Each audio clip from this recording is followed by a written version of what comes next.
हीरे मोती। घाट के किनारे एक साधु अपना डेरा डाले हुए था। वह वहीं बैठा रहता और एकाएक चिल्ला उठता, जो चाहोगे सो पाओगे। कई लोग उस रास्ते से गुजरते थे।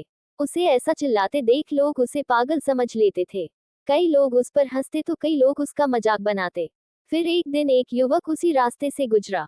वो बेरोजगार था। उस साधु की आवाज उस युवक के कानों में पड़ी। वो अब भी वही चिल्ला रहा था, जो चाहोगे सो पाओगे, जो चाहोगे सो पाओगे। ये सुनकर युवक साधु के पास पहुंच गया और उससे पूछा कि क्या सच में जो मैं चाहूंगा वो मुझे मिल जाएगा? क्या आप सही में मुझे दे सकते हो? इस पर साधु बोला कि सबसे पहले तुम्हें ये बताना होगा कि तुम क्या चाहते हो। तब युवक बोला, बाबा, मैं चाहता हूँ कि मैं एक बहुत बड़ा हीरों का व्यापारी बनूं। क्या आप इस इच्छा को पूरा कर सकते हैं? साधु ने कहा, जरूर बेटा, मैं तुम्हें दो चीजें देता हूँ। इसमें एक हीरा है और एक मोती।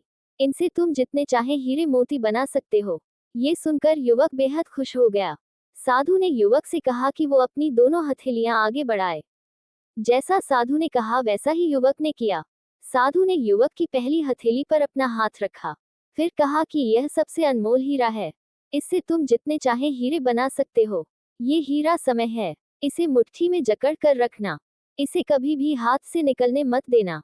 फिर साधु ने युवक की दूसरी हथेली पर मोती रखा और कहा कि अगर किसी भी काम में समय लग रहा हो तो इस मोती को धारण कर लेना।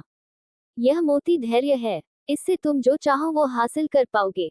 साधु की बातें सुन युवक ने धन्यवाद किया और वहां से चल दिया। साधु से उसे दो गुरु मंत्र मिले थे। उसने सोच लिया था कि वो समय नहीं गंवाएगा और धैर्य से काम लेगा। कुछ ही समय बाद युवक ने एक बड़े हीरे के व्यापारी के पास काम करना शुरू कर दिया। वह व्यवसाय का हर गुण सीखता चला गया और कुछ समय बाद हीरे का बड़ा व्यापारी बन गया। कहानी से सीख। अगर आप कोई लक्ष्य प्राप्त करना चाहते हैं तो आपको समय और धैर्य दोनों की आवश्यकता होती है। बिना समय व्यर्थ किए अपने लक्ष्य की ओर बढ़ें। साथ ही किसी भी समय में अपने धैर्य का दामन न छोड़ें।